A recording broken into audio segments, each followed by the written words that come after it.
만약 오늘 밤 여러분의 수명이 단 7개의 별에 의해 결정된다면 믿으시겠습니까? 우리가 밤하늘을 볼 때 가장 먼저 찾는 친숙한 국자 모양 북두칠성. 그런데 이 별자리가 단순한 길잡이 별이 아니라 인간의 생사를 쥐락펴락하는 무시무시한 신이었다는 사실 알고 계셨나요? 더 충격적인 건 말이죠. 서로 교류가 전혀 없었던 고대 한국, 중국, 그리고 저 멀리 이집트까지 전 세계의 고대인들이 마치 약속이라도 한 듯이 이 똑같은 별을 보며 똑같은 소원을 빌었다는 겁니다.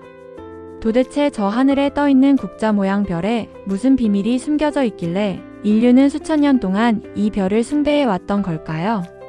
오늘은 여러분이 무심코 지나쳤던 밤하늘의 미스터리, 전 세계를 관통하는 칠성신 숭배의 소름 돋는 진실을 파헤쳐 드립니다.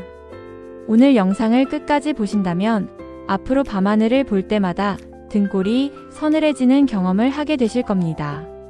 자, 먼저 우리에게 가장 익숙한 한국의 이야기로 시작해보죠. 가을철 단풍 구경하러 절에 많이들 가시죠? 절에 가면 보통 가장 큰 건물인 대웅전에 들어가서 부처님께 절을 올립니다. 그런데 대웅전 뒤편이나 옆쪽을 유심히 보신 적 있으신가요?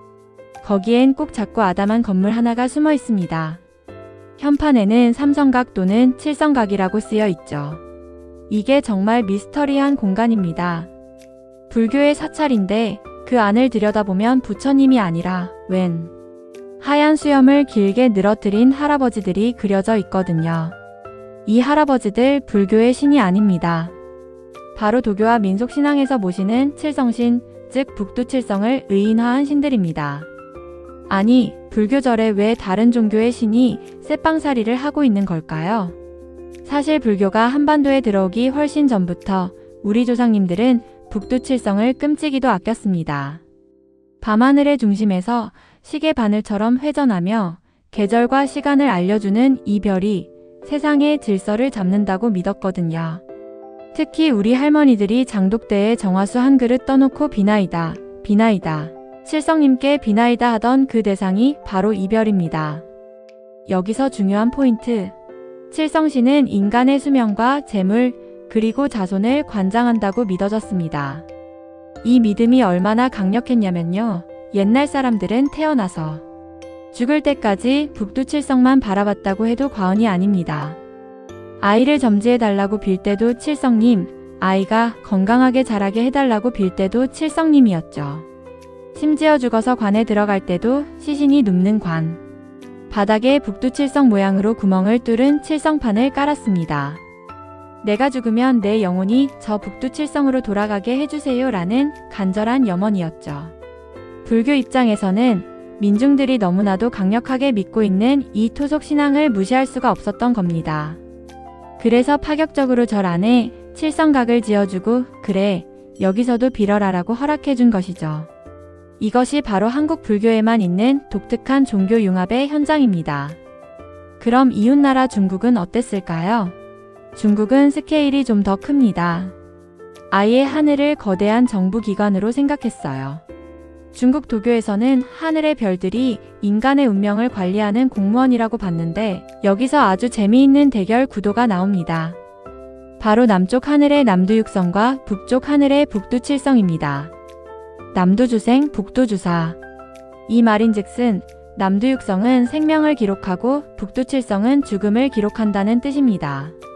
쉽게 말해 남두육성 신선이 너 태어나라 하고 결제 도장을 찍으면 사람이 태어나고 북두칠성 신선이 너 이제 올 때 됐다 하고 명부에 체크하면 죽는다는 거죠. 그래서 중국 사람들은 북두칠성을 죽음을 관장하는 무시무시한 심판관으로 여겼습니다. 이와 관련된 아주 유명한 전설이 하나 있습니다. 삼국지 관로의 일화로도 유명한 이야기인데요.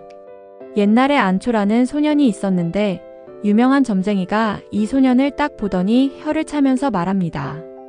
쯧쯧 아깝구나. 19살에 죽을 운명이네. 부모님이 울고불고 난리가 났겠죠. 점쟁이는 살 길을 알려줍니다. 숲속에 가면 두 신선이 바둑을 두고 있을 것이다. 절대 말을 걸지 말고 그저 묵묵히 술과 고기를 바쳐라. 소년은 시키는 대로 했습니다. 바둑의 정신이 팔린 두 신선은 소년이 주는 술과 고기를 무심코 받아 먹었죠. 나중에야 정신을 차린 북두칠성 신선이 말합니다. 아이고, 우리가 얘 뇌물을 먹어버렸네. 어쩌지? 옆에 있던 남두육성 신선이 명부를 확인해 보더니 말합니다. 얘 수명이 19세로 되어 있네. 자네가 좀 고쳐주게. 그래서 북두칠성 신선이 붓을 들어 숫자 19 앞에 획을 하나 쓱 그어버립니다. 그렇게 19세였던 소년의 수명은 순식간에 99세가 되었고 천수를 누렸다는 전설입니다. 재미있지 않나요? 별자리 하나가 단순한 자연 현상이 아니라 뇌물을 쓰면 수명도 연장해주는 아주 인간적이고 권력 있는 행정관으로 묘사되었다는 게 말이죠. 중국인들에게 북두칠성은 두려움의 대상이자 잘만 보이면 운명을 바꿀 수도 있는 절대 권력자였던 겁니다. 자, 이제 시선을 서쪽으로 확 돌려보겠습니다. 동양에서만 북두칠성을 숭배했을까요? 천만에요. 고대 이집트인들은 이 별을 불멸의 별이라고 불렀습니다. 다른 별들은 시간이 지나면 지평선 아래로 지고 사라지는데 북극성 주변을 도는 북두칠성만큼은 절대 지지 않고 밤새도록 하늘에 떠 있었거든요. 이집트 파라오들에게 죽음은 끝이 아니라 신이 되어 하늘로 올라가는 과정이었습니다. 그런데 그들이 가고 싶어 했던 최종 목적지가 어디였을까요? 바로 지지 않는 별 북두칠성이었습니다. 그래야 자신들의 영혼도 별처럼 영원히 죽지 않고 빛날 수 있다고 믿었으니까요. 실제로 쿠프왕의 대피라미드를 조사하던 학자들은 소름 돋는 발견을 합니다. 피라미드 왕의 방에서 밖으로 뚫린 아주 좁은 환기구 같은 통로가 있는데 이 통로의 각도가 기원전 2500년 당시 북두칠성의 위치를 정확하게 가리키고 있었던 겁니다. 이건 우연이 아닙니다. 파라오의 영혼이 이 통로를 타고 슝 날아가서 북두칠성에 안착하기를 바라는 고도의 건축 설계였던 거죠. 한국의 칠성판과 이집트의 피라미드, 형태는 완전히 다르지만 죽어서 저 별로 가고 싶다는 열망은 놀랍도록 똑같지 않나요? 그렇다면 도대체 왜? 인류는 지구 반대편에서도 똑같이 이 국자 모양 별에 집착했을까요? 과학적인 이유는 의외로 단순하면서도 명확합니다. 북두칠성은 북반구 어디서나 1년 내내 볼 수 있고 밤하늘의 중심인 북극성을 찾는 유일한 열쇠이기 때문입니다.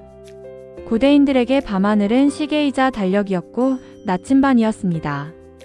칠흑 같은 어둠 속에서 길을 잃지 않게 해주는 유일한 기준점, 계절의 변화를 가장 먼저 알려주는 거대한 우주의 시계바늘. 그 중심에 북두칠성이 있었던 겁니다. 사람들은 생각했을 거예요. 저 별은 세상의 중심에서 모든 것을 내려다보고 있구나. 그러니 내 운명도 내 죽음도 저 별이 알고 있겠지? 인간은 본능적으로 변하지 않는 것을 동경합니다. 매일 뜨고 지는 태양이나 달과 달리 밤새도록 눈을 부릅뜨고 우리를 지켜보는 저 7개의 별에서 고대인들은 신의 얼굴을 보았던 것입니다. 오늘날 우리는 스마트폰 지도를 보고 길을 찾고 인공위성이 날씨를 알려주는 세상에 살고 있습니다. 밤하늘의 별을 올려다볼 여유조차 없는 바쁜 일상을 보내기도 하죠. 하지만 오늘 밤 퇴근길이나 산책길에 잠시 고개를 들어 하늘을 한번 올려다보는 건 어떨까요?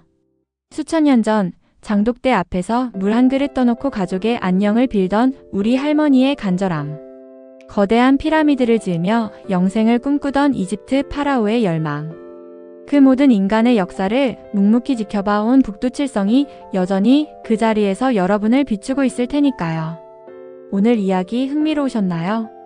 우리가 무심코 지나쳤던 상식 속에 이렇게 놀라운 역사가 숨어 있다는 사실.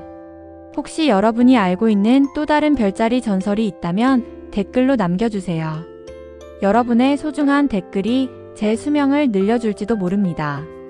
오늘 영상이 유익하고 재미있으셨다면 구독과 좋아요, 알림 설정 꾹 눌러주세요.